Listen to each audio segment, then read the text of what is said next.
ਭਾਵੇਂ ਕੱਲ ਆਜ਼ਾਦੀ ਦਿਹਾੜੇ ਦੇ ਮੌਕੇ ਸੀਐਮ ਸਾਹਿਬ ਦੇ ਵੱਲੋਂ ਕਈ ਵੱਡੇ ਵੱਡੇ ਐਲਾਨ ਕੀਤੇ ਗਏ, ਲੇਕਿਨ ਉਹ ਇੱਕ ਵਾਅਦਾ ਜਿਸ ਵਾਅਦੇ ਨੂੰ ਲੈ ਕੇ ਸਰਕਾਰ ਬਣੀ ਸੀ, ਇੱਕ ਉਹ ਵਾਅਦਾ ਜਿਸ ਦੀ ਉਡੀਕ ਪੰਜਾਬ ਲੰਮੇ ਸਮੇਂ ਤੋਂ ਕਰ ਰਿਹਾ ਹੈ, ਉਸ ਵਾਅਦੇ ਦੇ ਸੰਬੰਧ ਦੇ ਵਿੱਚ ਇੱਕ ਵੀ ਬੋਲ ਸੀਐਮ ਸਾਹਿਬ ਦੇ ਵੱਲੋਂ ਨਹੀਂ ਬੋਲਿਆ ਗਿਆ। ਕਿਹੜਾ ਉਹ ਵਾਅਦਾ ਜਿਸ ਦੀ ਉਡੀਕ ਲੰਮੇ ਟਾਈਮ ਤੋਂ ਪੰਜਾਬ ਦੀ ਜਨਤਾ ਕਰ ਰਹੀ ਹੈ? ਕੀ ਇਹ ਵਾਅਦਾ ਪੂਰਾ ਹੋਵੇਗਾ ਜਾਂ ਫਿਰ ਨਹੀਂ? ਗੱਲਬਾਤ ਇਸ ਵਾਅਦੇ ਦੇ ਉੱਪਰ ਕਰਾਂਗੇ। ਉਧਰ ਗੱਲਬਾਤ ਕਰਾਂਗੇ ਹੜ੍ਹਾਂ ਦੀ ਸਥਿਤੀ ਨੂੰ ਲੈ ਕੇ, ਕਿਉਂਕਿ ਇੱਕ ਵਾਰ ਫਿਰ ਤੋਂ ਪੰਜਾਬ ਦੇ ਵਿੱਚ ਹੜ੍ਹਾਂ ਦਾ ਖਤਰਾ ਮੰਡਰਾਉਣ ਲੱਗਿਆ। ਇਸ ਦੇ ਤਹਿਤ ਅਜੇ ਅਧਿਕਾਰੀ ਪਹੁੰਚੇ ਨੇ, ਪ੍ਰਸ਼ਾਸਨਿਕ ਪੱਬਾਂ ਭਾਰ ਹੈ, ਲੇਕਿਨ ਉਧਰੋਂ ਭਾਖੜਾ ਡੈਮ ਦੇ ਵੱਲੋਂ ਇੱਕ ਨਵਾਂ ਅਲਰਟ ਜਾਰੀ ਕਰ ਦਿੱਤਾ ਗਿਆ। BBMB ਦੇ ਵੱਲੋਂ ਇੱਕ ਨਵੀਂ ਚੇਤਾਵਨੀ ਦਿੱਤੀ ਗਈ ਹੈ। ਕੀ ਅਲਰਟ, ਕੀ ਚੇਤਾਵਨੀ ਹੈ, ਗੱਲਬਾਤ ਉਸ ਦੇ ਉੱਪਰ ਕਰਾਂਗੇ ਤੇ ਨਾਲ ਹੀ ਨਾਲ ਗੱਲਬਾਤ ਕਰਾਂਗੇ ਹੜ੍ਹਾਂ ਦੇ ਉੱਪਰ ਸ਼ੁਰੂ ਹੋਈ ਨਵੀਂ ਸਿਆਸਤ ਦੀ, ਕਿਉਂਕਿ ਰਾਜਨੀਤੀ ਹੁਣ ਹੜ੍ਹਾਂ ਦੇ ਉੱਪਰ ਵੀ ਹੋਣ ਲੱਗੀ ਹੈ। ਰਾਜਾ ਵੜਿੰਗ ਦੇ ਵੱਲੋਂ ਤਿੱਖਾ ਤੰਜ ਸਰਕਾਰ ਦੇ ਉੱਪਰ ਕੱਸਿਆ ਗਿਆ ਹੈ, ਤਾਂ ਉਧਰ ਸੀਐਮ ਸਾਹਿਬ ਵੱਲੋਂ ਵੀ ਨਵੇਂ ਨਿਰਦੇਸ਼ ਜਾਰੀ ਕੀਤੇ ਗਏ ਨੇ। ਹੜ੍ਹਾਂ ਦੇ ਸੰਬੰਧ ਦੇ ਵਿੱਚ ਕੀ ਰਾਜਨੀਤੀ ਰਾਜਾ ਵੜਿੰਗ ਦੇ ਵੱਲੋਂ ਕੀਤੀ ਗਈ ਹੈ ਤੇ ਹੜ੍ਹਾਂ ਦੇ ਸੰਬੰਧ ਦੇ ਵਿੱਚ ਨਵੇਂ ਨਿਰਦੇਸ਼ ਸੀਐਮ ਸਾਹਿਬ ਵੱਲੋਂ ਕੀ ਦਿੱਤੇ ਗਏ ਨੇ, ਗੱਲਬਾਤ ਉਸ ਦੇ ਉੱਪਰ ਵੀ ਕਰਾਂਗੇ। ਸਤਿ ਸ਼੍ਰੀ ਅਕਾਲ, ਮੈਂ ਲਖਵਿੰਦਰ ਸਿੰਘ ਮਾਨ ਤੇ ਤੁਸੀਂ ਦੇਖ ਰਹੇ ਹੋ ਲੁਕਵਾਂ ਸੱਚ। ਇਹਨਾਂ ਖਬਰਾਂ ਦੇ ਉੱਪਰ ਵਿਸਥਾਰ ਦੇ ਨਾਲ ਚਰਚਾ ਕਰਨ ਦੇ ਲਈ ਮੇਰੇ ਨਾਲ ਨੇ ਡਾਕਟਰ SP ਸਿੰਘ। ਸਭ ਤੋਂ ਪਹਿਲਾਂ ਸਵਾਗਤ ਕਰ ਦਿਆਂਗੇ ਡਾਕਟਰ ਸਾਹਿਬ, ਸਵਾਗਤ ਹੈ ਜੀ ਪ੍ਰੋਗਰਾਮ। ਸ਼ੁਕਰੀਆ ਜੀ, ਸ਼ੁਕਰੀਆ ਜੀ। ਡਾਕਟਰ ਸਾਹਿਬ, 15 ਅਗਸਤ ਆਜ਼ਾਦੀ ਦਿਹਾੜਾ, ਸੀਐਮ ਸਾਹਿਬ ਦੇ ਵੱਲੋਂ ਵੱਡੇ ਐਲਾਨ, ਨਸ਼ਿਆਂ ਨੂੰ ਲੈ ਕੇ ਵੱਡਾ ਐਲਾਨ, ਟਾਈਮ ਬੌਂਡ ਐਲਾਨ, ਲੇਕਿਨ ਇੱਕ ਉਹ ਐਲਾਨ ਜਾਂ ਇੱਕ ਉਹ ਵਾਅਦਾ ਜਿਸ ਵਾਅਦੇ ਨੂੰ 2022 ਦੇ ਵਿੱਚ ਬੜੇ ਜ਼ੋਰ ਸ਼ੋਰ ਦੇ ਨਾਲ ਉਛਾਲਿਆ ਗਿਆ ਸੀ, ਜਿਸ ਵਾਅਦੇ ਨੇ ਸ਼ਾਇਦ, ਜੇ ਆਪਾਂ ਕਹੀਏ ਜਿਸ ਵਾਅਦੇ ਨੇ ਸ਼ਾਇਦ ਸਰਕਾਰ ਬਣਾਉਣ ਦੇ ਵਿੱਚ ਵੱਡੀ ਭੂਮਿਕਾ ਨਿਭਾਈ ਸੀ, ਵਾਅਦਾ 1000 ਦੀ ਗਰੰਟੀ ਵਾਲਾ ਕਿ ਸਾਰੀਆਂ 18 ਸਾਲ ਤੋਂ ਉੱਪਰ ਦੀਆਂ ਲੜਕੀਆਂ, ਔਰਤਾਂ ਨੂੰ 1000 ਰੁਪਏ ਦੀ ਮਾਇਕ ਸਹਾਇਤਾ ਸਰਕਾਰ ਵੱਲੋਂ ਮਿਲਿਆ ਕਰੇਗੀ। ਲੇਕਿਨ ਤਕਰੀਬਨ 1.5 ਸਾਲ ਬੀਤ ਜਾਣ ਤੋਂ ਬਾਅਦ ਵੀ ਇਹ ਵਾਅਦਾ ਪੂਰਾ ਹੁੰਦਾ ਨਜ਼ਰ ਨਹੀਂ ਆਇਆ। ਭਾਵੇਂ ਕਿ ਪਿਛਲੇ ਸਮੇਂ ਬਜਟ ਦਾ ਐਲਾਨ ਹੋਇਆ, ਬਜਟ ਸੈਸ਼ਨ ਹੋਇਆ, ਲੇਕਿਨ ਉੱਥੇ ਵੀ ਇਸ ਸੰਬੰਧ ਵਿੱਚ ਕੋਈ ਗੱਲਬਾਤ ਨਹੀਂ ਹੋਈ। ਪਰ ਲੋਕਾਂ ਨੂੰ ਉਮੀਦ ਸੀ ਸ਼ਾਇਦ 15 ਅਗਸਤ ਨੂੰ ਇਸ ਸੰਬੰਧ ਦੇ ਵਿੱਚ ਮੁੱਖ ਮੰਤਰੀ ਸਾਹਿਬ ਕੋਈ ਵੱਡਾ ਐਲਾਨ ਕਰ ਦੇਣ। ਲੇਕਿਨ ਕੱਲ ਲੰਮਾ ਚੌੜਾ ਭਾਸ਼ਣ, ਐਲਾਨ ਬੜੇ ਕੀਤੇ ਗਏ, ਪੰਜਾਬ ਦੇ ਫੇਵਰ 'ਚ ਕੀਤੇ ਗਏ, ਪੰਜਾਬੀਆਂ ਨੂੰ ਖੁਸ਼ ਕਰਨ ਲਈ ਕੀਤੇ ਗਏ, ਲੇਕਿਨ ਉਹ ਐਲਾਨ ਜਿਸ ਦੀ ਉਡੀਕ ਪੰਜਾਬ ਕਰ ਰਿਹਾ ਉਹ ਐਲਾਨ ਨਹੀਂ ਹੋਇਆ। ਭਾਵ ਕਿ 1000 ਵਾਲੇ ਵਾਅਦੇ ਬਾਰੇ ਕੁਝ ਵੀ ਬੋਲਦੇ ਨਜ਼ਰ ਨਹੀਂ ਆਏ ਸੀਐਮ ਸਾਹਿਬ। ਕਿਵੇਂ ਦੇਖ ਰਹੇ ਹੋ ਕਿ ਇਹ ਵਾਅਦਾ ਹੀ ਰਹੇਗਾ ਜਾਂ ਫਿਰ ਵਾਅਦਾ ਪੂਰਾ ਵੀ ਹੋ ਸਕੇਗਾ? ਕਿਵੇਂ ਦੇਖ ਰਹੇ ਹੋ? ਦੇਖੋ, ਸਥਿਤੀ ਜਿਹੜੀ ਇਹ ਹੈ ਕਿ ਭਗਵੰਤ ਮਾਨ ਦੀ ਸਰਕਾਰ ਜਦੋਂ ਆਈ ਸੀ ਉਦੋਂ ਗਰੰਟੀਆਂ ਤੇ ਲਾਰਿਆਂ ਦੇ ਨਾਲ ਆਈ ਸੀ, ਔਰ ਉਹ ਲਾਰੇ ਜਾਂ ਗਰੰਟੀਆਂ ਜਿਹੜੀਆਂ ਨੇ ਸ਼ੁਰੂ 'ਚ 1-2 ਪੂਰੀਆਂ ਕੀਤੀਆਂ, ਲੇਕਿਨ ਬਾਕੀ ਸਾਰੀਆਂ ਗੱਲਾਂ ਜਿਹੜੀਆਂ ਨੇ ਉਹ ਗੈਰ ਸੰਜੀਦਗੀ ਦੇ ਸਬੂਤ ਜਿਹੜੇ ਨੇ ਉਹ ਬਣ ਰਹੀਆਂ ਨੇ, ਜਿਨ੍ਹਾਂ ਨੂੰ ਕਿਸੇ ਨੂੰ ਵੀ ਪੂਰਾ ਕਰਨ ਲਈ ਕੋਈ ਸ਼ਿੱਦਤ, ਕੋਈ ਜਿਹੜੀ ਹੈ ਸੁਹਿਰਦਤਾ, ਕੋਈ ਪ੍ਰਤੀਬੱਧਤਾ ਜਿਹੜੀ ਹੈ ਉਹ ਨਜ਼ਰ ਨਹੀਂ ਆਉਂਦੀ। ਤੁਸੀਂ ਦੇਖੋ ਕਿ ਇੱਕ ਇਲੈਕਟ੍ਰਿਸਿਟੀ ਬਿੱਲ ਦੀ ਜਿਹੜੀ ਹੈ ਗਰੰਟੀ ਤੋਂ ਬਗੈਰ ਬਾਕੀ ਕੁਝ ਵੀ ਨਹੀਂ ਕੀਤਾ। ਨਸ਼ਿਆਂ ਬਾਰੇ ਗੱਲ ਕੀਤੀ, ਉਹ ਵੀ ਵਿੱਚੇ ਪੈਂਡਿੰਗ ਹੈ। ਔਰਤਾਂ ਨੂੰ 1000 ਰੁਪਇਆ ਦੇਣ ਦੀ ਗੱਲ ਕੀਤੀ, ਉਹ ਵੀ ਵਿੱਚੇ ਹੀ ਹੈ। ਵੱਧ ਤੋਂ ਵੱਧ ਲੋਕਾਂ ਨੂੰ ਸਹੂਲਤਾਂ ਦੇਣ ਦੀ ਗੱਲ ਕੀਤੀ, ਰਾਸ਼ਨ ਘਰ ਪਹੁੰਚਾਉਣ ਦੀ ਗੱਲ ਕੀਤੀ, ਉਹ ਵੀ ਵਿੱਚੇ ਰਹਿ ਗਈ। ਉਹ ਤਾਂ ਇਸ ਤਰ੍ਹਾਂ ਲੱਗਦਾ ਹੈ ਜਿਵੇਂ ਭਗਵੰਤ ਮਾਨ ਦੀ ਸਰਕਾਰ ਜਿਹੜੀ ਹੈ, ਜਿਵੇਂ ਪੁਰਾਣਾ ਕਹਿੰਦੇ ਹੁੰਦੇ ਸੀ ਕਿ ਦਰਜੀਆਂ ਦੇ ਲਾਰੇ ਮੰਗੇ ਰਹਿਣ ਕੁਆਰੇ, ਇੱਥੇ ਇਸ ਤਰ੍ਹਾਂ ਲੱਗਦਾ ਪਿਆ ਹੈ ਕਿ ਭਗਵੰਤ ਮਾਨ ਦੇ ਲਾਰੇ ਜਿਹੜੇ ਨੇ ਉਹ ਲੋਕਾਂ ਨੂੰ ਕੁਆਰੇ ਹੀ ਰਹਿਣ ਦੇਗੀ, ਕਿਸੇ ਨੂੰ ਵੀ ਸਿਰੇ ਜਿਹੜੀ ਹੈ ਨਹੀਂ ਚਾੜੇਗੀ। ਜਿੱਥੋਂ ਤੱਕ ਗੱਲ ਤੁਸੀਂ ਕੀਤੀ ਹੈ ਆਜ਼ਾਦੀ ਵਾਲੇ ਦਿਨ ਅਨਾਊਂਸਮੈਂਟ ਕਰਨ ਦੀ, ਉਹਦੇ ਵਿੱਚ ਮਹੱਤਵਪੂਰਨ ਜਿਹੜੀਆਂ ਸਨ ਉਹ ਦੁਨੀਆਂ ਦੀ ਗੱਲਾਂ ਸਨ। ਉਹਦੇ ਬਾਰੇ ਭਗਵੰਤ ਮਾਨ ਉਹਨਾਂ ਨੇ ਆਪਣੇ ਭਾਸ਼ਣ ਦੇ ਵਿੱਚ ਉਹਨਾਂ ਨੂੰ ਛੋਹਿਆ ਹੀ ਨਹੀਂ, ਬਲਕਿ ਸਾਰੀਆਂ ਵਾਧੂ ਇੱਧਰ ਉੱਧਰ ਦੀਆਂ ਗੱਲਾਂ ਕਰਨ ਤੋਂ ਬਾਅਦ ਆਪਣਾ ਭਾਸ਼ਣ ਜਿਹੜਾ ਹੈ ਉਹ ਲੋਕ ਲੁਭਾਊ ਭਾਸ਼ਣ 'ਤੇ ਬਣ ਗਿਆ, ਜੁਮਲੇਬਾਜ਼ੀ ਵਾਲਾ ਭਾਸ਼ਣ ਬਣ ਗਿਆ, ਲੇਕਿਨ ਉਹਦੇ ਸੰਜੀਦਗੀ ਦੀ ਘਾਟ ਜਿਹੜੀ ਹੈ ਉਹ ਨਜ਼ਰ ਆਉਂਦੀ ਹੈ। ਜਿੱਥੋਂ ਤੱਕ ਔਰਤਾਂ ਨੂੰ 1000 ਰੁਪਇਆ ਦੇਣ ਦੇ ਜਿਹੜਾ ਲਾਰਾ ਸੀ, ਇਹਨੂੰ ਜਿਵੇਂ ਅਮਿਤ ਸ਼ਾਹ ਨੇ ਪਹਿਲਾਂ ਕਿਹਾ ਸੀ 15 ਲੱਖ ਦੇ ਮਾਮਲੇ ਵਿੱਚ ਕਿ ਜੁਮਲਾ ਸੀ, ਇਹ ਵੀ ਇਸ ਤਰ੍ਹਾਂ ਹੀ ਹੈ ਜਿਵੇਂ ਇਹ ਇਲੈਕਸ਼ਨ ਦਾ ਜੁਮਲਾ ਹੈ। ਪੰਜਾਬ ਸਰਕਾਰ ਦੀ ਇੰਨੀ ਆਰਥਿਕ ਜਿਹੜੀ ਹੈ ਉਹ ਸਥਿਤੀ ਨਹੀਂ ਕਿ ਉਹ 1000 ਰੁਪਇਆ ਹਰ ਔਰਤ ਨੂੰ ਦੇਣ ਦੀ ਜਿਹੜੀ ਹੈ ਉਹ ਗੱਲ ਕਰ ਸਕਣ। ਸਿਰਫ ਗੱਲ ਕੀਤੀ ਹੈ ਲਾਗੂ ਕਰਨ ਦੀ ਉਹਨਾਂ ਦੀ ਸਮਰੱਥਾ ਨਹੀਂ। ਔਰ ਉਹ ਤੇ ਇਸ ਤੱਕ ਵੀ ਤੁਸੀਂ ਸੋਚ ਸਕਦੇ ਹੋ ਕਿ ਸ਼ਾਇਦ ਸਰਕਾਰੀ ਬੱਸਾਂ ਦੇ ਕਿਰਾਏ ਦੁਆਰਾ ਨਾ ਲੱਗ ਜਾਣ ਔਰ ਔਰਤਾਂ ਦੀ ਸਹੂਲਤ ਜਿਹੜੀ ਹੈ ਉਹ ਸੋਚੀ ਜਾਂਦੀ। ਗਿਣਤੀ ਦੇ ਹਿਸਾਬ ਦੇ ਨਾਲ ਇਹ ਲਾਰਾ ਜਿਹੜਾ ਰਹਿਣਾ, ਇਹ ਜੁਮਲਾ ਰਹਿਣਾ, ਇਹਨੂੰ ਲਾਗੂ ਨਹੀਂ ਕੀਤਾ ਜਾ ਸਕਦਾ। ਔਰ ਇਸੇ ਕਰਕੇ ਹੀ 15 ਅਗਸਤ ਦੇ ਭਾਸ਼ਣ ਦੇ ਵਿੱਚ ਭਗਵੰਤ ਮਾਨ ਉਹਨਾਂ ਨੇ ਇਸ ਵਿਸ਼ੇ ਨੂੰ ਛੋਹਿਆ ਹੀ ਨਹੀਂ, ਟੱਚ ਹੀ ਨਹੀਂ ਕੀਤਾ ਔਰ ਹੋਰ ਗੱਲਾਂ ਜਿਹੜੀਆਂ ਨੇ ਉਹ ਕਰਦੇ ਰਹੇ। ਜਿਵੇਂ ਜਿਹੜਾ ਦੂਜਾ ਲਾਰਾ ਜਿਹੜਾ ਉਹ ਹੈ ਕਿ ਜਿਹੜੀ ਡੇਟ ਬਾਉਂਡ ਪਹਿਲਾਂ ਸੀ ਕਿ ਬੇਅਦਬੀ ਦੇ ਮਸਲੇ ਜਿਹੜੇ ਨੇ ਅਸੀਂ 24 ਘੰਟਿਆਂ 'ਚ ਪੂਰੇ ਕਰ ਦਿਆਂਗੇ, ਉਦੋਂ ਬਾਅਦ ਨਸ਼ੇ ਜਿਹੜੇ ਨੇ ਉਹ ਅਸੀਂ 1 ਮਹੀਨੇ ਵਿੱਚ ਪੂਰੇ ਖਤਮ ਕਰ ਦਿਆਂਗੇ, ਉਹ ਵੀ ਗੱਲਾਂ ਉੱਥੇ ਰਹਿ ਗਈਆਂ। ਇੰਨੇ 1.5 ਸਾਲ ਲੰਘਣ ਤੋਂ ਬਾਅਦ ਵੀ ਹੁਣ ਵੀ ਜਿਹੜਾ 15 ਅਗਸਤ ਦੇ ਭਾਸ਼ਣ ਦੇ ਵਿੱਚ ਨਸ਼ਾ ਖਤਮ ਕਰਨ ਦਾ ਜਿਹੜਾ ਫਿਰ ਸਮਾਂ ਪਰ ਡਾਕਟਰ ਸਾਹਿਬ ਜਿਵੇਂ ਤੁਸੀਂ ਬੇਅਦਬੀਆਂ ਦੀ ਗੱਲ ਕੀਤੀ, 24 ਘੰਟਿਆਂ ਦੀ ਗਾਰੰਟੀ ਦਿੱਤੀ ਸੀ, ਉਸ ਸੰਬੰਧ ਦੇ ਵਿੱਚ ਕਿਤੇ ਨਾ ਕਿਤੇ ਸਰਕਾਰ ਕਾਰਜ ਸ਼ੈਲੀ ਦਿਖਾ ਰਹੀ ਹੈ, ਵਿੱਚ ਕੰਮ ਕਰਦੀ ਨਜ਼ਰ ਆ ਰਹੀ ਹੈ ਕਿਤੇ ਨਾ ਕਿਤੇ ਹੱਦ ਤੱਕ। ਤੇ ਦੂਸਰਾ ਜਿਹੜੇ 3-4 ਮਹੀਨੇ ਦੀ ਗਾਰੰਟੀ ਦਿੱਤੀ ਗਈ ਸੀ ਨਸ਼ੇ ਖਤਮ ਕਰਨ ਨੂੰ, ਉਸ ਸੰਬੰਧ ਦੇ ਵਿੱਚ ਵੀ ਸਰਕਾਰ ਲਗਾਤਾਰ ਟੱਚ ਦੇ ਵਿੱਚ ਤਾਂ ਹੈਗੀ ਨਾ। ਉਸ ਸੰਬੰਧੀ ਕੋਈ ਬਿਆਨਬਾਜ਼ੀ ਜਾਂ ਫਿਰ ਨੀਤੀਆਂ ਦੀ ਗੱਲ ਕਰਦੇ ਨਜ਼ਰ ਆ ਰਹੇ ਨੇ, ਅਧਿਕਾਰੀਆਂ ਦੀ ਗੱਲ ਕਰੀਏ ਜਾਂ ਫਿਰ ਸਰਕਾਰ ਦੀ ਗੱਲ ਕਰੀਏ।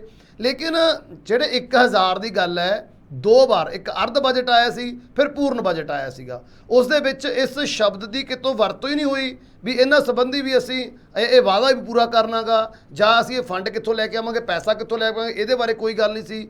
ਹੁਣ 15 ਅਗਸਤ ਦੇ ਭਾਸ਼ਣ ਦੇ ਵਿੱਚ ਕੋਈ ਗੱਲ ਨਹੀਂ, ਕਿਤੇ ਸਰਕਾਰ ਇਸ ਵਾਅਦੇ ਨੂੰ ਭੁੱਲ ਤਾਂ ਨਹੀਂ ਚੁੱਕੀ, ਬਿਲਕੁਲ ਦਿਮਾਗ 'ਚੋਂ ਤਾਂ ਨਿਕਲ ਚੁੱਕਿਆ ਵੀ ਇਹ ਵਾਅਦਾ ਵੀ ਅਸੀਂ ਕੀਤਾ ਹੋਇਆ। ਸਰਕਾਰ ਨਹੀਂ ਭੁੱਲ ਚੁੱਕੀ, ਸਰਕਾਰ ਨੂੰ ਤੇ ਭਲੀਭਾਂਤ ਪਤਾ ਹੈ ਕਿ ਲਾਰਾ ਲਾਇਆ ਆ, ਲੇਕਿਨ ਲੋਕਾਂ ਨੂੰ ਭੁਲਾਉਣ ਦੀ ਖਾਤਰ ਉਹ ਇਹਨੂੰ ਕਿਸੇ ਵੀ ਆਪਣੇ ਭਾਸ਼ਣ ਵਿੱਚ, ਆਪਣੇ ਬਿਆਨ ਵਿੱਚ ਕੋਈ MLA, ਕੋਈ ਮੰਤਰੀ, ਕੋਈ ਮੁੱਖ ਮੰਤਰੀ, ਕੋਈ ਇਸ ਦੇ ਵਿੱਚ ਜਿਹੜਾ ਉਹ ਹਿੱਸੇਦਾਰ ਨਹੀਂ ਬਣ ਰਿਹਾ, ਤਾਂ ਕਿ ਲੋਕ ਜਿਵੇਂ 15 ਲੱਖ ਵਾਲਾ ਜੁਮਲਾ ਸੀ, ਇਹ ਵੀ ਲੋਕ ਜਿਹੜਾ ਜੁਮਲਾ ਸਮਝ ਕੇ ਉਹਨੂੰ ਭੁੱਲ ਜਾਣ ਔਰ ਇਹ ਗੱਲ ਜਿਹੜੀ ਹੈ ਕਦੇ ਵੀ ਵਾਅਦਾ ਜਿਹੜਾ ਵਫਾ ਹੋਣ ਦੀ ਉਮੀਦ ਨਹੀਂ। ਇਸੇ ਕਰਕੇ ਭਗਵੰਤ ਮਾਨ ਉਹਨਾਂ ਨੇ ਆਪਣੇ ਭਾਸ਼ਣ ਦੇ ਵਿੱਚ ਇਸ ਵਿਸ਼ੇ ਨੂੰ ਟੱਚ ਹੀ ਨਹੀਂ ਕੀਤਾ। ਸੋ ਇਹ ਮੰਨ ਲੈਣਾ ਚਾਹੀਦਾ ਹੈ ਕਿ ਇਹ ਵਾਅਦਾ ਪੂਰਾ ਨਹੀਂ ਹੋਣਾ। ਔਰਤਾਂ ਜਿਹੜੀਆਂ ਨੇ ਉਹ ਇਹਦੇ ਬਾਰੇ ਕਿੰਨੀ ਸੰਜੀਦਗੀ ਨਾਲ ਕੋਈ ਸੰਘਰਸ਼ ਕਰਦੀਆਂ ਨੇ, ਕੋਈ ਮੰਗ ਕਰਦੀਆਂ ਨੇ, ਇਹ ਸਮਾਂ ਦੱਸੇਗਾ। ਲੇਕਿਨ ਸਰਕਾਰ ਵੱਲੋਂ ਤਾਂ ਸਮਝ ਲੈਣਾ ਚਾਹੀਦਾ ਹੈ ਕਿ ਇਹ ਵਿਸ਼ਾ ਜਿਹੜਾ ਹੈ ਉਹ ਖਤਮ ਹੈ, ਕੋਈ ਚਾਂਸ ਨਹੀਂ। ਇਲੈਕਸ਼ਨ ਤੋਂ ਕੋਈ ਚਿਰ ਪਹਿਲਾਂ ਜਿਹੜਾ ਅਨਾਉਂਸ ਕਰ ਦੇਣ ਅਗਲੀ ਅਸੈਂਬਲੀ ਦੀ ਇਲੈਕਸ਼ਨ ਤੋਂ ਜਾਂ ਪਾਰਲੀਮੈਂਟ ਦੀ ਇਲੈਕਸ਼ਨ ਤੋਂ, ਤੇ ਉਹ ਵੀ ਅਨਾਉਂਸ ਹੀ ਕਰਨਗੇ, ਉਹ ਵੀ ਵਾਅਦਾ ਜਿਹੜਾ ਹੋਏਗਾ, ਲੇਕਿਨ ਪੂਰਾ ਹੋਣ ਦੀ ਕਦੀ ਵੀ ਉਮੀਦ ਨਹੀਂ।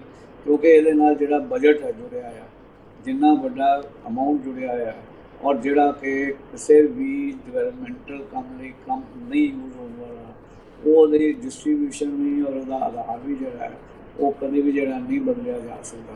ਸੋ ਇਹ ਮੰਨ ਲੈਣਾ ਚਾਹੀਦਾ ਹੈ ਕਿ ਇਹ ਭੁਲਾਉਣ ਦਾ ਯਤਨ ਜਿਹੜਾ ਭਗਵੰਤ ਮਾਨ ਹੋਰੀ ਕਰ ਰਹੇ ਨੇ। ਤੁਸੀਂ ਮੀਡੀਆ ਵਾਲੇ ਜਿਹੜੇ ਨੇ ਉਹ ਭੁਲਾਉਣ ਨਹੀਂ ਦਿੰਦੇ ਪਏ ਔਰ ਉਹਨਾਂ ਦੀ ਕੋਸ਼ਿਸ਼ ਹੋਏਗੀ ਕਿ ਕਿਵੇਂ ਭੁਲਾਉਣਾ। ਇਹ ਕਸ਼ਮ 'ਤੇ ਗੱਲ ਜਿਹੜੀ ਹੈ ਚੱਲਦੇ ਸਮਾਂ ਨਿਕਲੇਗਾ, ਲੇਕਿਨ ਇਸ ਦੀਆਂ ਨੂੰ 1000 ਰੁਪਏ ਮਹੀਨਾ ਮਿਲਣ ਦੀ ਮੇਰੇ ਹਿਸਾਬ ਦੇ ਨਾਲ ਬਿਲਕੁਲ ਹੀ ਉਮੀਦ ਨਹੀਂ ਕਰਨੀ ਚਾਹੀਦੀ।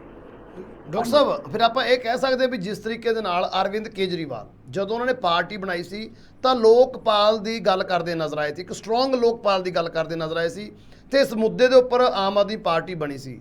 ਭਾਵੇਂ ਕਿ ਇਹ ਲੋਕਪਾਲ ਦਾ ਮੁੱਦਾ ਸਰਕਾਰ ਤਾਂ ਦੂਸਰੀ ਵਾਰ ਬਣ ਚੁੱਕੀ ਹੈ ਦਿੱਲੀ ਵਿੱਚ, ਲੇਕਿਨ ਉਹ ਲੋਕਪਾਲ ਦਾ ਮੁੱਦਾ ਸ਼ਾਇਦ ਉੱਥੇ ਦਾ ਉੱਥੇ ਹੀ ਖੜਾ ਹੈ ਕਿ ਕਿਤੇ ਇਹ ਵੀ ਤਾਂ ਨਹੀਂ ਵੀ ਟਰਮ ਖਤਮ ਹੋ ਜਾਏਗੀ, ਟੈਨਿਓਰ ਖਤਮ ਹੋ ਜਾਏਗੀ ਪੰਜਾਬ ਸਰਕਾਰ ਦੀ, ਤੇ ਇਹ 1000 ਰੁਪਏ ਵਾਲਾ ਮੁੱਦਾ ਵੀ, 1000 ਰੁਪਏ ਵਾਲਾ ਵਾਅਦਾ ਵੀ ਵਾਅਦਾ ਹੀ ਰਹਿ ਜਾਊਗਾ, ਕਿਤੇ ਇਸ ਤਰ੍ਹਾਂ ਤਾਂ ਨਹੀਂ ਹੋਣ ਵਾਲਾ। ਨਹੀਂ ਹੋ ਸਕਦਾ ਇੱਕ ਅੱਧੀ ਵਾਰੀ ਫਿਰ ਅਨਾਉਂਸਮੈਂਟ ਕਰ ਦੇਣ, ਫਿਰ ਟਾਈਮ ਦੱਸਣ ਕਿ ਅਸੀਂ ਜੀ 2 ਮਹੀਨਿਆਂ 'ਚ ਕਰਾਂਗੇ, 6 ਮਹੀਨਿਆਂ 'ਚ ਕਰਾਂਗੇ, ਲੇਕਿਨ ਪਰ ਡਾਕਟਰ ਸਾਹਿਬ ਇਹ ਜਿਵੇਂ ਤੁਸੀਂ ਐਲਾਨ ਦੀ ਗੱਲ ਕਰ ਰਹੇ ਹੋ, ਪਿਛਲੇ ਸਾਲ ਤਕਰੀਬਨ 1 ਸਾਲ ਹੋ ਚੁੱਕਿਆ, doctor Baljit Kaur cabinet minister ਨੇ, ਉਹਨਾਂ ਦੇ ਵੱਲੋਂ ਇਹ 1 ਸਾਲ ਤਕਰੀਬਨ ਪਹਿਲਾਂ ਗੱਲ ਕਹੀ ਗਈ ਸੀ ਵੀ 2022 ਦੇ ਲਾਸਟ ਤੱਕ ਵੀ ਅਸੀਂ ਇਹ ਜਿਹੜੇ ਪੈਸੇ ਨੇ ਦੇਣੇ ਸ਼ੁਰੂ ਕਰ ਦਾਂਗੇ, ਲੇਕਿਨ ਉਸ ਤੋਂ ਬਾਅਦ ਉਹਨਾਂ ਕੈਬਨਿਟ ਮੰਤਰੀਆਂ ਦਾ ਵੀ ਕੋਈ ਮੁੜ ਕੇ ਇਸ ਸੰਬੰਧ ਵਿੱਚ ਕੋਈ ਬਿਆਨ ਨਹੀਂ ਆਇਆ। ਕਿਵੇਂ ਦੇਖੀਏ ਫਿਰ? ਦੇਖੋ ਗੱਲ ਇਹ ਹੈ ਕਿ ਉਹ ਬਿਆਨ ਆਈ ਜਾਣਗੇ ਔਰ ਡੇਟ ਵੀ ਜਿਹੜੀ ਹੈ ਉਹ ਵਧਾਈ ਜਾਇਆ ਕਰੇਗੀ, ਲੇਕਿਨ ਇਹ ਵਾਅਦਾ ਕਦੀ ਵਫਾ ਨਹੀਂ ਹੋਣਾ। ਇਹ ਸਿਰਫ ਗੱਲਾਂ ਹੀ ਰਹਿਣੀਆਂ ਨੇ ਔਰ ਉਵੇਂ ਗੱਲਾਂ ਰਹਿਣੀਆਂ ਨੇ ਜਿਵੇਂ ਕੋਈ ਜਿਹੜੇ ਨੇ ਦਰਜੀਆਂ ਦੇ ਲਾਰੇ ਮੰਗੇ ਰਹਿਣ ਕੁਆਰੇ ਵਕਤ, ਜਿਵੇਂ ਪਹਿਲਾਂ ਵੀ ਕਹੀ ਹੈ ਕਿ ਇਹ ਲਾਰੇ ਦੇ ਵਿੱਚ ਹੀ ਉਹਨਾਂ ਆਪਣੇ ਕਈ ਇਲੈਕਸ਼ਨਾਂ ਲਗਾਉਣੀਆਂ ਨੇ, ਭਾਵੇਂ ਪੰਚਾਇਤ ਇਲੈਕਸ਼ਨਾਂ ਨੇ, ਭਾਵੇਂ ਨਗਰ ਪੰਚਾਇਤ ਇਲੈਕਸ਼ਨਾਂ ਨੇ, ਭਾਵੇਂ ਕਾਰਪੋਰੇਸ਼ਨ ਦੀਆਂ ਇਲੈਕਸ਼ਨਾਂ ਨੇ, ਫਿਰ ਪਾਰਲੀਮੈਂਟ ਦੀਆਂ ਇਲੈਕਸ਼ਨਾਂ ਨੇ। ਇਹ ਜੁਮਲੇਬਾਜ਼ੀ ਦੇ ਵਿੱਚ ਹੀ ਜਿਹੜਾ ਵਕਤ ਜਿਹੜਾ ਉਹ ਲੰਘੇਗਾ, ਲੇਕਿਨ ਕੋਈ ਸੰਭਾਵਨਾ ਨਹੀਂ ਕਿ ਇਹ ਅਮਲੀ ਤੌਰ ਦੇ ਉੱਤੇ ਇਹਨੂੰ ਲਾਗੂ ਕਰਕੇ ਇਹ ਇਸਤਰੀਆਂ ਨੂੰ 1,000 ਰੁਪਈਆ ਮਹੀਨੇ ਦਾ ਜਿਹੜਾ ਦੇਣ ਦਾ ਪ੍ਰਬੰਧ ਕੀਤਾ ਜਾ ਸਕੇ। ਸੋ ਇਹ ਸਮਝ ਲੈਣਾ ਚਾਹੀਦਾ ਹੈ ਕਿ ਲਾਰਾ ਜਿੰਨਾ ਚਿਰ ਲੱਗ ਸਕਦਾ ਤੇ ਲੱਗ ਜਾਏ, ਜੇਕਰ ਬਾਕੀ ਲੋਕ ਪੁੱਲ ਸਕਣ ਤਾਂ ਲੋਕਾਂ ਨੂੰ ਬੁਲਾਉਣ ਲਈ ਯਤਨ ਜਾਰੀ ਰਹਿਣਗੇ। ਕਦੇ ਵੀ ਕਿਸੇ ਭਾਸ਼ਣ ਦੇ ਵਿੱਚ ਕਿਸੇ ਵੀ ਮੰਤਰੀ ਨੇ, ਕਿਸੇ ਵੀ ਐਮਐਲਏ ਨੇ ਬਹੁਤ ਚਿਰ ਤੋਂ ਜਿਹੜਾ ਹੈ ਉਹ ਇਸਤਰੀਆਂ ਨੂੰ 1,000 ਰੁਪਏ ਦੇਣ ਦੀ ਕਦੀ ਗੱਲ ਹੀ ਨਹੀਂ ਕੀਤੀ, ਜਿਵੇਂ ਮਸਲਾ ਹੁੰਦਾ ਹੀ ਨਹੀਂ। ਉਹੀ ਗੱਲ ਜਿਹੜੀ ਹੈ, ਸਥਿਤੀ ਜਿਹੜੀ ਹੈ ਉਹ ਬਣੀ ਹੋਈ ਹੈ ਜੀ। ਬਿਲਕੁਲ ਬਿਲकुल ਆਪਾਂ ਕਹਿ ਸਕਦੇ ਵੀ ਕੈਬਨਿਟ ਦੇ ਭਾਸ਼ਣਾਂ ਚੋਂ, ਸੀਐਮ ਦੇ ਭਾਸ਼ਣਾਂ ਚੋਂ ਤੇ ਇੱਥੋਂ ਹੀ ਪੰਜਾਬ ਦੇ ਬਜਟ ਦੇ ਵਿੱਚੋਂ ਵੀ 1,000 ਰੁਪਏ ਵਾਲਾ ਵਾਅਦਾ ਕੰਪਲੀਟਲੀ ਗਾਇਬ ਹੋ ਚੁੱਕਿਆ ਗਾ। ਹੁਣ ਕਦੋਂ ਫਿਰ ਤੋਂ ਪਬਲਿਕ ਡੋਮੇਨ ਦੇ ਵਿੱਚ ਭਾਵੇਂ ਵਿਰੋਧੀਆਂ ਵੱਲੋਂ ਲਿਆਂਦਾ ਜਾ ਰਿਹਾ, ਲੇਕਿਨ ਸਰਕਾਰ ਦੀ ਜ਼ੁਬਾਨ ਦੇ ਉੱਪਰ ਜਾਂ ਸਰਕਾਰ ਦੇ ਚੇਤੇ ਦੇ ਵਿੱਚ ਇਹ ਵਾਅਦਾ ਕਦੋਂ ਆਏਗਾ, ਇਹ ਹੁਣ ਦੇਖਣ ਵਾਲੀ ਗੱਲ ਹੋਏਗੀ। ਉਧਰ ਗੱਲ ਪੰਜਾਬ ਦੀ ਸਥਿਤੀ ਦੀ ਕਰ ਲਈਏ, ਕਿਉਂਕਿ ਹਿਮਾਚਲ ਦੇ ਵਿੱਚ ਪਿਛਲੇ 2 ਦਿਨ ਤੋਂ ਜੋ ਲਗਾਤਾਰ ਬਾਰਿਸ਼ ਹੋਈ ਸੀ, ਉਸ ਦੇ ਕਾਰਨ ਜੋ ਸਾਡੇ ਡੈਮ ਨੇ, ਚਾਹੇ ਭਾਖੜਾ ਡੈਮ ਦੀ ਗੱਲ ਕਰੀਏ ਜਾਂ ਪੌਂਗ ਡੈਮ ਦੀ ਗੱਲ ਕਰੀਏ, ਉੱਥੇ ਪਾਣੀ ਦੀ ਆਮਦ ਜ਼ਿਆਦਾ ਹੋਣ ਕਾਰਨ ਪਾਣੀ ਨਿਚਲੇ ਇਲਾਕਿਆਂ ਨੂੰ ਪੰਜਾਬ ਨੂੰ ਛੱਡ ਦਿੱਤਾ ਗਿਆ। ਭਾਖੜਾ ਦੇ ਵਿੱਚ ਤੇ ਸਤਲੁਜ ਦੇ ਵਿੱਚ ਪਾਣੀ ਦਾ ਪੱਧਰ ਵਧਿਆ, ਜਿਸ ਦੇ ਕਾਰਨ ਨੇੜਲੇ ਇਲਾਕਿਆਂ ਦੇ ਵਿੱਚ ਜੋ ਭਾਖੜਾ ਦੇ ਤੇ ਨਾਲ ਹੀ ਨਾਲ ਇੱਧਰ ਸਤਲੁਜ ਦੇ ਨੇੜਲੇ ਇਲਾਕੇ ਨੇ, ਉੱਥੇ ਹੜ੍ਹਾਂ ਵਰਗੀ ਸਥਿਤੀ ਬਣੀ ਹੋਈ ਹੈ। ਲੇਕਿਨ ਇਸ ਦੇ ਉੱਪਰ ਅੱਜ BBMB ਦੇ ਵੱਲੋਂ ਇੱਕ ਪ੍ਰੈਸ ਕਾਨਫਰੰਸ ਕੀਤੀ ਗਈ, ਸੈਕਟਰੀ ਸਾਹਿਬ ਵੱਲੋਂ ਇਹ ਪ੍ਰੈਸ ਕਾਨਫਰੰਸ ਕੀਤੀ ਗਈ। ਲੇਕਿਨ ਪ੍ਰੈਸ ਕਾਨਫਰੰਸ ਵਿੱਚ ਇੱਕ ਨਵਾਂ ਅਲਰਟ ਪੰਜਾਬ ਦੇ ਲੋਕਾਂ ਦੇ ਲਈ ਹੈ, ਚਿੰਤਾਵਾਂ ਵਧਾਉਂਦਾ ਅਲਰਟ ਹੈ। ਕੀ ਅਲਰਟ ਹੈ? BBMB ਆਖਰ ਕਹਿ ਕੀ ਰਿਹਾਗਾ ਕਿ ਆਉਣ ਵਾਲੇ ਸਮੇਂ ਦੇ ਵਿੱਚ ਚਿੰਤਾਵਾਂ ਕਿਵੇਂ ਪੰਜਾਬ ਦੀਆਂ ਹੋਰ ਵਧਣ ਵਾਲੀਆਂ ਨੇ? ਪ੍ਰੈਸ ਕਾਨਫਰੰਸ ਵਿੱਚ ਕਿਹੜਾ ਅਲਰਟ ਜਾਰੀ ਕੀਤਾ ਗਿਆ?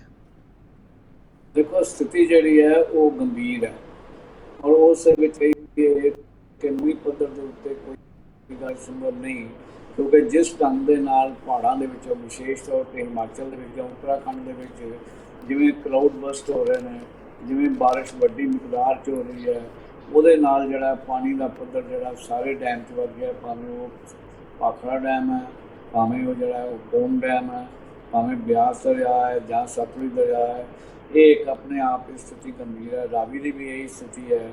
ਸੋ ਅਜਿਹੇ ਹਾਲਤਾਂ ਦੇ ਵਿੱਚ ਇਸ ਨੈਚੁਰਲ ਕਲੈਮਿਟੀ ਦਾ ਟਾਕਰਾ ਕਰਨ ਲਈ ਜਿਹੜੇ ਪ੍ਰਬੰਧ ਹੋਣੇ ਚਾਹੀਦੇ ਨੇ, ਉਹ ਪ੍ਰਬੰਧਾਂ ਬਾਰੇ ਸੰਜੀਦਾ ਹੋਣ ਦੀ ਲੋੜ ਹੈ। ਜਿਵੇਂ ਪਹਿਲਾਂ ਅੱਜ ਭਗਵੰਤ ਮਾਨ ਉਹਨਾਂ ਨੇ ਅਨਾਉਂਸ ਕਰਤਾ ਕਿ ਸਾਰੇ ਮੰਤਰੀ ਜਿਹੜੇ ਨੇ ਉਹ ਪ੍ਰਭਾਵਿਤ ਇਲਾਕਿਆਂ ਦੇ ਵਿੱਚ ਜਾ ਕੇ ਦੌਰਾ ਕਰਨ। ਦੌਰਾ ਕੀ ਕਰਨ ਜਾਣ, ਕੀ ਦੇਖਣ ਜਾਣ? ਲੋਕਾਂ ਦੀਆਂ ਚਿੱਠਾਂ ਸੁਣਨ, ਲੋਕਾਂ ਦੀਆਂ ਸ਼ਿਕਾਇਤਾਂ ਸੁਣਨ, ਕਿਉਂਕਿ ਨਾ ਮੁਆਵਜ਼ਾ ਕੋਈ ਦਿੱਤਾ ਜਾ ਰਿਹਾ ਹੈ, ਨਾ ਸਹੂਲਤਾਂ ਕੋਈ ਦਿੱਤੀਆਂ ਜਾ ਰਹੀਆਂ ਨੇ, ਨਾ ਕੋਈ ਸਰਕਾਰੀ ਪੱਧਰ ਦੇ ਉੱਤੇ ਪ੍ਰਬੰਧ ਕੀਤੇ ਜਾ ਰਹੇ ਨੇ। ਉਹਨਾਂ ਦੇ ਅਲਟਰਨੇਟਿਵ ਰਹਿਣ ਦੇ ਅਰੇਂਜਮੈਂਟ ਕਰਨੇ, ਉਹਨਾਂ ਦੇ ਬਾਕੀ ਸਾਰੇ ਪ੍ਰਬੰਧ ਜਿਹੜੇ ਨੇ ਕਰਨੇ। ਕੁਝ ਸੇਵਾ ਸੰਸਥਾਵਾਂ ਜਿਹੜੀਆਂ ਨੇ ਉਹ ਵਲੰਟੀਅਰ ਜ਼ਰੂਰ ਕੰਮ ਕਰ ਰਹੀਆਂ ਨੇ, ਲੇਕਿਨ ਉਹ ਸਾਰੇ ਦੇ ਵਿੱਚ ਸਰਕਾਰ ਜਿਹੜੀ ਹੈ ਮੰਨਦੀ ਹੈ। ਔਰ ਇਹ ਤਾਂ ਹੀ ਸੰਭਵ ਹੋਏਗਾ ਜੇਕਰ ਸਰਕਾਰ ਜਿਹੜੀ ਹੈ, ਪੰਜਾਬ ਸਰਕਾਰ, ਜਿਵੇਂ ਭਗਵੰਤ ਮਾਨ ਨੇ ਕਿਹਾ ਸੀ ਕਿ ਹੜ੍ਹਾਂ ਪ੍ਰਭਾਵਿਤ ਲੋਕਾਂ ਦੀ ਮਦਦ ਕਰਨ ਲਈ ਸਾਡੇ ਕੋਲ ਬੜਾ ਜ਼ਿਆਦਾ ਹੀ ਨਹੀਂ, ਸਾਨੂੰ ਕੇਂਦਰ ਦੀ ਕਿਸੇ ਤਰ੍ਹਾਂ ਦੀ ਭਿੱਖ ਮੰਗਣ ਦੀ ਲੋੜ ਹੀ ਨਹੀਂ। ਅੱਜ ਉਹ ਪੈਸਾ ਵੀ ਜਿਹੜਾ ਲੋਕਾਂ ਤੱਕ ਜਿਹੜਾ ਉਹ ਨਹੀਂ ਪਹੁੰਚ ਰਿਹਾ, ਜਿਹੜਾ ਔਰ ਨਾ ਹੀ ਪਰ ਡਾਕਟਰ ਸਾਹਿਬ ਚਲੋ ਇਹ ਤਾਂ ਪ੍ਰਬੰਧ ਦੀ ਗੱਲ ਹੋ ਗਈ, ਪੰਜਾਬ ਸਰਕਾਰ ਨੂੰ ਵਿਰੋਧੀ ਵੀ ਘੇਰ ਰਹੇ ਨੇ। ਲੇਕਿਨ ਆਪਾਂ ਜੇਕਰ ਤਾਜ਼ੀ ਸਥਿਤੀ ਦੀ ਗੱਲ ਕਰੀਏ, ਜਿਵੇਂ ਅੱਜ BBM ਦੇ ਪ੍ਰਬੰਧਨ ਦੇ ਵੱਲੋਂ ਪ੍ਰੈਸ ਕਾਨਫਰੰਸ ਦੇ ਵਿੱਚ ਕਿਹਾ ਹੋਇਆ ਕਿ ਪੌਂਗ ਡੈਮ ਆ ਜਿਹੜਾ 1398 ਫੁੱਟ ਦੇ ਉੱਪਰ ਹੈ, ਤੇ ਨਾਲ ਹੀ ਨਾਲ ਭਾਖੜਾ ਡੈਮ ਦੀ ਗੱਲ ਕੀਤੀ ਉਹਨਾਂ ਨੇ ਵੀ, ਉਹ ਵੀ 1677.26 ਫੁੱਟ ਦੇ ਉੱਪਰ ਜੇ ਪਾਣੀ ਦਾ ਲੈਵਲ ਹੈਗਾ, ਬਿਲਕੁਲ ਨਿਸ਼ਾਨ ਦੇ ਨੇੜੇ ਆ। ਕਿਉਂਕਿ ਆਪਾਂ ਜਿਵੇਂ ਪਤਾ ਹੈਗਾ ਵੀ 1680 ਫੁੱਟ ਤੱਕ ਹੀ ਉੱਥੇ ਪਾਣੀ ਨੂੰ ਸਟੋਰ ਕੀਤਾ ਜਾ ਸਕਦਾ ਗਾ, ਜੋ ਹਦਾਇਤਾਂ ਨੇ ਗੀਆਂ, ਤੇ ਉਧਰ 1400 ਤੱਕ, ਭਾਵ ਕਿ 2-2 2.5 ਫੁੱਟ ਪਾਣੀ ਦੇ ਲੈਵਲ ਦਾ ਫਰਕ ਹੈ। ਜਿਸ ਤੋਂ ਬਾਅਦ ਜਿਹੜੀ ਚੇਤਾਵਨੀ, ਜਿਹੜਾ ਅਲਰਟ BBMB ਦੇ ਵੱਲੋਂ ਆ ਵੀ ਆਉਣ ਵਾਲੇ 4 ਦਿਨਾਂ ਵਿੱਚ, ਕਿਉਂਕਿ ਕੱਲ੍ਹ ਭਾਖੜਾ ਡੈਮ ਦੇ ਫਲੱਡ ਗੇਟ ਖੋਲ੍ਹੇ ਗਏ ਸੀ, ਤਕਰੀਬਨ 80,000 ਕਿਊਸਿਕ ਪਾਣੀ ਛੱਡਿਆ ਗਿਆ ਸੀ, ਤੇ ਨਾਲ ਹੀ ਨਾਲ ਪੌਂਗ ਡੈਮ ਦੀ ਗੱਲ ਕਰੀਏ ਤਾਂ 1.40 ਲੱਖ ਕਿਊਸਿਕ ਪਾਣੀ ਛੱਡਿਆ ਗਿਆ ਸੀ, ਰਿਲੀਜ਼ ਕੀਤਾ ਗਿਆ ਸੀ, ਕਿਉਂਕਿ ਹਿਮਾਚਲ ਤੋਂ ਫਲੱਡਿੰਗ ਹੋਣ ਕਰਕੇ ਪਾਣੀ ਬਹੁਤ ਆ ਰਿਹਾ ਹੈ। ਹੁਣ ਅਲਰਟ 4-5 ਦਿਨਾਂ ਵਾਸਤੇ ਦੇ ਦਿੱਤਾ ਗਿਆ ਹੈ ਵੀ ਜਿਹੜੇ ਫਲੱਡ ਗੇਟ ਨੇ ਭਾਖੜਾ ਡੈਮ ਦੇ ਇਹ ਖੁੱਲੇ ਰਹਿਣਗੇ, ਭਾਵੇਂ ਕਿ ਉਹਨਾਂ ਦਾ ਆਕਾਰ ਘਟਾ ਦਿੱਤਾ ਗਿਆ ਹੈ, ਕਿਉਂਕਿ ਕੱਲ ਖਬਰ ਇਹ ਸੀ ਵੀ ਸ਼ਾਇਦ 10 ਫੁੱਟ ਤੱਕ ਇਹ ਖੋਲ ਦਿੱਤੇ ਗਏ ਨੇ ਗੇਟ, ਭਾਵੇਂ ਹੁਣ ਉਹਨੂੰ ਥੋੜਾ ਡਾਊਨ ਕੀਤਾ ਗਿਆ ਹੈ। ਤੇ ਨਾਲ ਜੋ BBM ਪ੍ਰਬੰਧਨ ਆ ਉਹਨਾਂ ਵੱਲੋਂ ਇਹ ਗੱਲ ਕਹੀ ਗਈ ਕਿ ਕੰਟਰੋਲਡ ਤਰੀਕੇ ਦੇ ਨਾਲ ਆਉਂਦੇ 4-5 ਦਿਨਾਂ ਤੱਕ ਪਾਣੀ ਰਿਲੀਜ਼ ਕੀਤਾ ਜਾਂਦਾ ਰਹੂਗਾ, ਭਾਵੇਂ ਭਾਖੜਾ ਡੈਮ ਦੀ ਗੱਲ ਹੋਵੇ, ਭਾਵੇਂ ਪੌਂਗ ਡੈਮ ਦੀ ਗੱਲ ਹੋਵੇ। ਫਿਰ ਇਹਨਾਂ ਹਾਲਾਤਾਂ ਦੇ ਵਿੱਚ ਜਦੋਂ ਪਹਿਲੇ ਹੀ ਪਾਣੀ ਬਹੁਤ ਪਿੰਡਾਂ ਦੇ ਵਿੱਚ ਆ ਵੜਿਆ ਹੈ, ਕਿਵੇਂ ਦੇਖ ਰਹੇ ਹੋ ਇਹ ਅਲਰਟ ਤੋਂ ਬਾਅਦ ਕਿ ਜਿੰਨੇ ਪ੍ਰਬੰਧ ਸਰਕਾਰ ਕਰ ਰਹੀ ਹੈ ਉਹ ਪੁਖਤਾ ਨੇ? ਭਾਵੇਂ BBM ਵੀ ਇਹ ਕਹਿ ਰਹੀ ਹੈ ਵੀ ਅਸੀਂ 24 ਘੰਟੇ ਪਹਿਲਾਂ ਚੇਤਾਵਨੀ ਦੇ ਕੇ ਪਾਣੀ ਛੱਡਿਆ, ਲੇਕਿਨ ਲੋਕ ਇਸ ਗੱਲ ਨੂੰ ਡਿਨਾਈ ਕਰਦੇ ਨਜ਼ਰ ਆ ਰਹੇ ਨੇ। ਕਿਵੇਂ ਦੇਖ ਰਹੇ ਹੋ ਆਉਣ ਵਾਲੇ 4-5 ਦਿਨ ਕਿੰਨੇ ਕੁ ਮੁਸ਼ਕਿਲਾਂ ਭਰੇ ਹੋ ਸਕਦੇ ਨੇ ਪੰਜਾਬ ਸਰਕਾਰ ਲਈ ਤੇ ਪੰਜਾਬ ਦੇ ਲੋਕਾਂ ਲਈ? ਜਿਵੇਂ ਪਹਿਲਾਂ ਵੀ ਕਿਹਾ ਹੈ ਕਿ ਸਰਕਾਰ ਦੀ ਪੱਧਰ ਦੇ ਉੱਤੇ ਗੈਰ ਸੰਜੀਦਗੀ ਦਾ ਪ੍ਰਗਟਾਵਾ ਕੀਤਾ ਜਾ ਰਿਹਾ ਹੈ। ਕੋਈ ਪੁਖਤਾ ਪ੍ਰਬੰਧ ਜਿਹੜੇ ਨੇ ਉਹ ਨਹੀਂ ਕੀਤੇ ਗਏ ਤੇ ਨਾ ਅਜੇ ਅੱਗੋਂ ਕਰਨ ਦੀ ਕੋਈ ਯੋਜਨਾ ਜਿਹੜੀ ਹੈ ਉਹ ਸਾਹਮਣੇ ਆ ਰਹੀ ਹੈ। ਸਿਰਫ ਜਿਹੜੀ ਹੈ ਸਮਾਜ ਸੇਵੀ ਸੰਸਥਾਵਾਂ ਜਿਹੜੀਆਂ ਨੇ ਲੋਕਾਂ ਦੀ ਮਦਦ ਕਰ ਰਹੀਆਂ ਨੇ, ਭਾਵੇਂ ਦਵਾਈਆਂ ਦੀਆਂ ਨੇ, ਭਾਵੇਂ ਰਾਸ਼ਨ ਦੀਆਂ ਨੇ, ਭਾਵੇਂ ਉਹਨਾਂ ਦੇ ਮੁੱਢ ਸੇਵੇ ਦੀਆਂ ਨੇ, ਉਹਨਾਂ ਦੇ ਪਸ਼ੂਆਂ ਦੇ ਚਾਰੇ ਦੀਆਂ ਨੇ, ਇਹ ਸਾਰੀਆਂ ਗੱਲਾਂ ਬਾਰੇ ਸਰਕਾਰ ਜਿਹੜੀ ਹੈ ਉਹ ਚੁੱਪ ਹੈ। ਜਿੱਥੋਂ ਤੱਕ ਸਰਕਾਰ ਨੇ ਮੁਆਵਜ਼ਾ ਦੇਣਾ, ਮੁਆਵਜ਼ੇ ਬਾਰੇ ਵੀ ਅਜੇ ਅਮਲੀ ਤੌਰ ਦੇ ਉੱਤੇ ਕੁਝ ਵੀ ਨਹੀਂ ਹੋ ਰਿਹਾ, ਗਰਦੌਰੀਆਂ ਸ਼ੁਰੂ ਨਹੀਂ ਹੋ ਰਹੀਆਂ। ਔਰ ਫੰਡ ਦੀ ਗੱਲ ਕਰੀਏ ਤੇ ਫੰਡ ਜਿਹੜੇ ਨੇ ਨਾ ਪੰਜਾਬ ਗੌਰਮੈਂਟ ਰਿਲੀਜ਼ ਕਰ ਰਹੀ ਹੈ, ਨਾ ਕੇਂਦਰ ਸਰਕਾਰ ਰਿਲੀਜ਼ ਕਰ ਰਹੀ ਹੈ। ਔਰ ਉਹ ਦੋਨਾਂ ਦੇ ਬਾਰੇ ਜਿਹੜਾ ਹੈ ਉਹ ਪੰਜਾਬ ਸਰਕਾਰ ਪ੍ਰਬੰਧ ਕਰਨ ਦੇ ਵਿੱਚ ਜਿਹੜੀ ਹੈ ਫੇਲ ਹੈ। ਦੂਜਾ ਪੱਧਰ ਇੱਕ ਹੋਰ ਹੁੰਦਾ ਹੈ ਕਿ ਜਦੋਂ ਪਾਣੀ ਛੱਡਿਆ ਜਾਣਾ, ਭਾਵੇਂ ਉਹ ਸਤਲੁਜ ਹੈ, ਭਾਵੇਂ ਬਿਆਸ ਹੈ, ਭਾਵੇਂ ਰਾਵੀ ਹੈ, ਇਹਨਾਂ ਦੇ ਕੰਢਿਆਂ ਨੂੰ ਮਜ਼ਬੂਤ ਕਰਨਾ ਹੁੰਦਾ ਤਾਂ ਕਿ ਵੱਧ ਪਾਣੀ ਜਿਹੜਾ ਉਹ ਸੰਭਾਲ ਸਕਣ, ਕਿਤੇ ਪਾੜ ਨਾ ਪਵੇ, ਕਿਤੇ ਵੱਧ ਪਾਣੀ ਓਵਰਫਲੋ ਹੋ ਕੇ ਦਰਿਆ ਤੋਂ ਬਾਹਰ ਨਾ ਨਿਕਲੇ। ਉਹ ਸਾਰੇ ਪ੍ਰਬੰਧਾਂ ਦਾ ਜਿਹੜਾ ਹੈ ਉਹ ਕੰਮ ਕਰਨਾ ਹੁੰਦਾ ਹੈ ਔਰ ਉਹਦੇ ਬਾਰੇ ਵੀ ਕੋਈ ਸੰਜੀਦਗੀ ਨਾਲ ਤਿਆਰੀਆਂ ਜਿਹੜੀਆਂ ਨੇ ਨਹੀਂ ਕੀਤੀਆਂ ਗਈਆਂ। ਡਾਕਟਰ ਸਾਹਿਬ ਇਹ ਗੱਲ ਤਾਂ ਇਸ ਗੱਲ ਦੇ ਉੱਪਰ ਤਾਂ ਰਾਜਾ ਵੜਿੰਗ ਵੀ ਅੱਜ ਵਰਦੇ ਹੋਏ ਨਜ਼ਰ ਆਏ ਨੇ ਸਰਕਾਰ ਦੇ ਉੱਪਰ ਵੀ ਪ੍ਰਬੰਧ ਨਹੀਂ ਕਰ ਸਕੀ ਸਰਕਾਰ। ਦੂਸਰੀ ਵਾਰ ਫਿਰ ਤੋਂ ਹੜ੍ਹਾਂ ਦੀ ਸਥਿਤੀ ਬਣੀ ਹੈ ਤੇ ਮੁਆਵਜ਼ੇ ਸੰਬੰਧੀ ਵੀ ਘੇਰਦੇ ਨਜ਼ਰ ਆਏ ਨੇਗੇ ਵੀ ਮੁਆਵਜ਼ਾ ਵੀ ਨਹੀਂ ਦਿੱਤਾ ਜਾ ਰਿਹਾ। ਪਰ ਮਾਨ ਸਰਕਾਰ ਦੇ ਵੱਲੋਂ ਕੱਲ੍ਹ ਪਟਿਆਲਾ ਦੇ ਵਿੱਚ ਝੰਡਾ ਫਹਿਰਾਉਣ ਤੋਂ ਬਾਅਦ, ਤਿਰੰਗਾ ਝੰਡਾ ਫਹਿਰਾਉਣ ਤੋਂ ਬਾਅਦ ਕੁਝ ਚੈੱਕ ਵੀ ਵੰਡੇ ਗਏ ਸੀਗੇ। ਲੇਕਿਨ ਹੁਣ ਅੱਜ ਫਿਰ ਇਲਜ਼ਾਮ ਲਗਾਏ ਜਾ ਰਹੇ ਨੇ ਵਿਰੋਧੀ ਧਿਰਾਂ ਦੇ ਵੱਲੋਂ, ਖਾਸ ਤੌਰ ਤੇ ਰਾਜਾ ਵੜਿੰਗ ਜੀ ਵੱਲੋਂ, ਕਿ ਜਿਹੜੇ ਪ੍ਰਸ਼ਾਸਨਿਕ ਅਧਿਕਾਰੀ ਨੇ ਜਾਂ ਫਿਰ ਮੰਤਰੀ ਨੇ, ਕੈਬਨਿਟ ਹੈ, ਮੁੱਖ ਮੰਤਰੀ ਸਾਹਿਬ ਆਪ ਕਿਉਂ ਇਹਨਾਂ ਹੜ੍ਹ ਪ੍ਰਭਾਵਿਤ ਇਲਾਕਿਆਂ ਦੇ ਵਿੱਚ ਜਾ ਕੇ ਜਾਇਜ਼ਾ ਨਹੀਂ ਲੈ ਰਹੇ? ਕਿਵੇਂ ਦੇਖ ਰਹੇ ਉਹਨਾਂ ਦੇ ਸਤੰਜ ਨੂੰ? ਤੇ ਦੂਸਰੇ ਪਾਸੇ ਜਿਵੇਂ ਤੁਸੀਂ ਦੱਸਿਆ ਵੀ ਦਿਸ਼ਾ ਨਿਰਦੇਸ਼ ਮੁੱਖ ਮੰਤਰੀ ਸਾਹਿਬ ਵੱਲੋਂ ਦੇ ਦਿੱਤੇ ਗਏ ਨੇ ਵੀ ਭਾਈ ਕੈਬਨਿਟ ਮਿਨਿਸਟਰਾਂ ਨੂੰ ਵੀ ਜਾਓ ਆਪਣੇ ਉਹਨਾਂ ਇਲਾਕਿਆਂ ਦਾ ਦੌਰਾ ਕਰੋ ਜਿੱਥੇ ਹੜ੍ਹ ਆਏ ਨੇ। ਕੀ ਇਹਨਾਂ ਦੌਰਾ ਕਰਨ ਦੇ ਨਾਲ ਸਾਰਾ ਕੁਝ ਕੰਟਰੋਲ 'ਚ ਆ ਜਾਏਗਾ? ਦੇਖੋ, ਦੌਰਾ ਕਰਨ ਦੇ ਨਾਲ ਸਗੋਂ ਖੱਜਲ ਖੁਆਰੀ ਵੱਧਦੀ ਹੈ ਕਿ ਪ੍ਰਸ਼ਾਸਨ ਸਾਰਾ ਉਹਨਾਂ ਦੇ ਸਵਾਗਤ 'ਚ ਲੱਗ ਜਾਂਦਾ ਹੈ, ਉਹਨਾਂ ਦੀ ਦੇਖਭਾਲ 'ਚ ਲੱਗ ਜਾਂਦਾ ਹੈ। ਉਹ ਅਸਲੀ ਮੁੱਦਾ ਜਿਹੜਾ ਪਿੱਛੇ ਰਹਿ ਜਾਂਦਾ ਹੈ।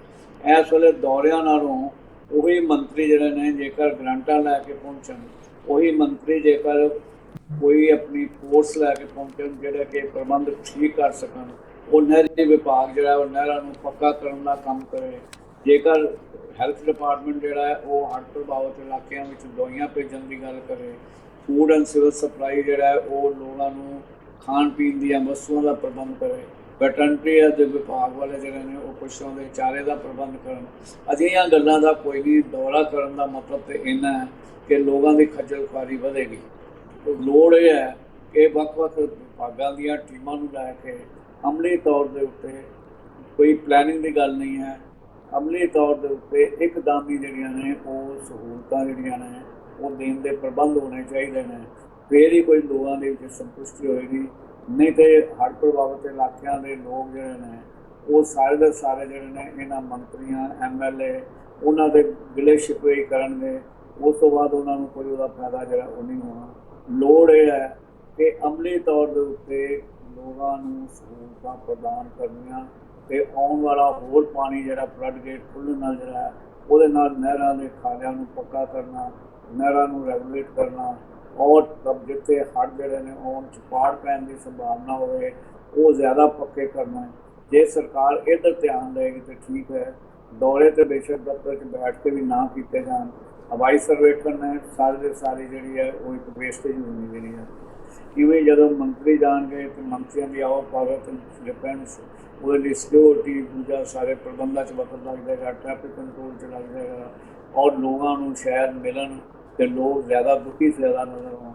ਲੋੜ ਇਹ ਹੈ ਕਿ ਭਾਵੇਂ ਚੰਡੀਗੜ੍ਹ ਬਹਿ ਕੇ ਇਹ ਇੰਸਟਰਕਸ਼ਨ ਦਿੱਤੀਆਂ ਜਾਣ ਕਿ ਕਿਵੇਂ ਇਹਨਾਂ ਸਾਰਿਆਂ ਕੰਮਾਂ ਨੂੰ ਜਿਹੜਾ ਸਿਰੇ ਚੜ੍ਹਨਾ, ਅਮਲੀ ਤੌਰ 'ਤੇ ਲੋਕਾਂ ਨੂੰ ਸਹੂਲਤਾਂ ਦੇਣੀਆਂ ਨੇ, ਹਦਾਇਤਾਂ ਦੇਣ ਦਾ ਅਫਸਰਾਂ ਨੂੰ ਪ੍ਰਬੰਧ ਕੀਤਾ ਜਾਏ ਔਰ ਵਿੱਤੀ ਸਹਾਇਤਾ ਦੇਣ ਦੇ ਲਈ ਜਿਹੜੇ ਨੇ ਉਹ ਸਾਰੇ ਸਾਧਨ ਜਿਹੜੇ ਨੇ ਮੁਹੱਈਆ ਕਰਵਾਏ ਜਾਣ, ਤਾਂ ਹੀ ਇਹ ਗੱਲ ਸੰਭਵ ਹੈ। ਸਿੰਪਲ ਬਿਆਨਬਾਜ਼ੀ ਜਾਂ ਲਾਰੇ ਲੱਪੇ ਨਾਲ ਜਿਹੜਾ ਵਕਤ ਟਪਾਉਣ ਦੀ ਕੋਸ਼ਿਸ਼ ਹੋ ਰਹੀ ਹੈ। ਰਾਜਾ ਵੜਿੰਗੁਰੀ ਇਸ ਮਾਮਲੇ 'ਚ ਬਿਲਕੁਲ ਸੱਚੇ ਨੇ ਕਿ ਕੋਈ ਵੀ ਪੁਖਤਾ ਪ੍ਰਬੰਧ ਨਹੀਂ ਹੋ ਰਿਹਾ, ਕੋਈ ਵੀ ਜਿਹੜਾ ਸਾਰਥਕ ਜਿਹੜਾ ਯੋਜਨਾ ਸਾਹਮਣੇ ਨਜ਼ਰ ਨਹੀਂ ਆ ਰਹੀ, ਕੋਈ ਵੀ ਹੜ੍ਹਾਂ ਵਾਲਿਆਂ ਨੂੰ ਸਹੂਲਤ ਦੇਣ ਲਈ, ਸਹਾਇਤਾ ਦੇਣ ਲਈ ਪ੍ਰਬੰਧ ਨਹੀਂ ਕੀਤੇ ਜਾ ਰਹੇ। ਜੇਕਰ ਇਹ ਨਾ ਕੀਤੇ ਗਏ ਤਾਂ ਐਡਾ ਵੱਡਾ ਨੁਕਸਾਨ ਜਿਹੜਾ ਹੈ, ਜਿੱਥੇ ਫਸਲਾਂ ਦਾ ਨੁਕਸਾਨ ਹੋਇਆ, ਜਿੱਥੇ ਦੂਜੀ ਫਸਲ ਵੀ ਜਿਹੜੀ ਹੈ ਖਰਾਬ ਹੋਣ ਤੱਕ ਆ ਰਹੀ ਹੈ, ਅਜਿਹੀਆਂ ਹਾਲਤਾਂ ਦੇ ਵਿੱਚ ਪਿੰਡਾਂ ਦਾ ਕੀ ਹਾਲ ਹੋਏਗਾ, ਸ਼ਹਿਰਾਂ ਦਾ ਕੀ ਹਾਲ ਹੋਏਗਾ, ਇਹਦਾ ਅੰਦਾਜ਼ਾ ਤੁਸੀਂ ਲਾ ਹੀ ਸਕਦੇ ਹੋ। ਔਰ ਇਸ ਸਥਿਤੀ ਦੇ ਵਿੱਚ ਸਰਕਾਰ ਦੀ ਨਮੋਸ਼ੀ ਵੀ ਹੋਏਗੀ, ਸਰਕਾਰ ਦੀ ਗੈਰ ਸੰਜੀਦਗੀ ਦਾ ਪ੍ਰਗਟਾਵਾ ਵੀ ਹੋਏਗਾ, ਕਿਉਂਕਿ ਜਿਸ ਵੇਲੇ ਵੀ ਗੱਲਾਂ ਕਰਦੇ ਨੇ ਉਸ ਵੇਲੇ ਗੱਲਾਂ ਜਿਹੜੀਆਂ ਨੇ ਹਵਾਈ ਕਿਲੇ ਬਣਾ ਕੇ ਕਰਦੇ ਨੇ, ਲੇਕਿਨ ਜ਼ਮੀਨੀ ਹਕੀਕਤ ਜਿਹੜੀ ਉਹ ਸਾਡੇ ਸਾਹਮਣੇ ਹੈ। ਹਾਂਜੀ ਜੀ, ਬਿਲਕੁਲ ਬਿਲकुल ਸਰ। ਚਲੋ ਭਾਵੇਂ ਸੀਐਮ ਸਾਹਿਬ ਵੱਲੋਂ ਨਿਰਦੇਸ਼ ਤਾਂ ਦਿੱਤੇ ਜਾ ਚੁੱਕੇ ਨੇ ਕੈਬਨਿਟ ਮਿਨਿਸਟਰਸ ਨੂੰ ਕਿ ਉਹ ਹੜ੍ਹ ਪ੍ਰਭਾਵਿਤ ਲੋਕਾਂ ਦਾ ਦੌਰਾ ਕਰਨ ਅਤੇ ਜੋ ਅਸਲ ਰਿਪੋਰਟ ਹੈ ਉਹ ਸਰਕਾਰ ਤੱਕ ਪਹੁੰਚੇ ਤੇ ਉਸ ਦੇ ਅਨੁਸਾਰ ਆਪਣੀਆਂ ਨਵੀਆਂ ਨੀਤੀਆਂ ਨੂੰ ਤਿਆਰ ਕਰਕੇ ਲੋਕਾਂ ਦੀ ਜਾਨ ਮਾਲ ਦੀ ਰੱਖਿਆ ਸਰਕਾਰ ਕਰ ਸਕੇ। ਸੋ ਇਹ ਨਿਰਦੇਸ਼ ਤਾਂ ਦਿੱਤੇ ਗਏ ਨੇ, ਲੇਕਿਨ ਵਿਰੋਧੀ ਧਿਰਾਂ ਲਗਾਤਾਰ ਸਰਕਾਰ ਨੂੰ ਹੜ੍ਹਾਂ ਦੀ ਸਥਿਤੀ ਦੇ ਉੱਪਰ ਘੇਰਦੀਆਂ ਹੋਈਆਂ ਨਜ਼ਰ ਆ ਰਹੀਆਂ, ਜਾਂ ਫਿਰ ਕਹੀਏ ਕਿ ਰਾਜਨੀਤੀ ਹੜ੍ਹਾਂ ਦੇ ਉੱਪਰ ਵੀ ਭਾਰੂ ਪੈਂਦੀ ਹੋਈ ਨਜ਼ਰ ਆ ਰਹੀ ਹੈ। ਸੋ ਆਉਣ ਵਾਲੇ ਸਮੇਂ ਦੇ ਵਿੱਚ ਕਿਵੇਂ ਬਣਨਗੇ ਹਾਲਾਤ, ਇਹ ਹੁਣ ਤਾਂ ਵੇਖਣ ਵਾਲੀ ਗੱਲ ਹੋਏਗੀ। ਡਾਕਟਰ ਸਾਹਿਬ, ਤੁਸੀਂ ਗੱਲਬਾਤ ਕਰਨ ਲਈ ਸਾਡੇ ਨਾਲ ਜੁੜੇ, ਉਹਦੇ ਲਈ ਤੁਹਾਡਾ ਬਹੁਤ ਬਹੁਤ ਧੰਨਵਾਦ। ਸ਼ੁਕਰੀਆ ਜੀ। ਸੋ ਇਹ ਸਨ ਡਾਕਟਰ ਐਸਪੀ ਸਿੰਘ, ਜਿਨ੍ਹਾਂ ਦੇ ਵੱਲੋਂ ਅੱਜ ਦੀਆਂ ਇਹਨਾਂ ਅਹਿਮ ਖਬਰਾਂ ਦੇ ਉੱਪਰ ਵਿਸਥਾਰ ਦੇ ਨਾਲ ਚਰਚਾ ਕੀਤੀ ਗਈ ਹੈ। ਤੁਹਾਨੂੰ ਚਰਚਾ ਕਿਵੇਂ ਲੱਗੀ ਕਮੈਂਟ ਕਰਕੇ ਜ਼ਰੂਰ ਦੱਸਿਓ। ਅਗਲੇ ਪ੍ਰੋਗਰਾਮ ਵਿੱਚ ਫਿਰ ਤੋਂ ਸਾਡੀ ਹੋਏਗੀ ਮੁਲਾਕਾਤ। ਉਦੋਂ ਤੱਕ ਦਿਓ ਇਜਾਜ਼ਤ। ਧੰਨਵਾਦ।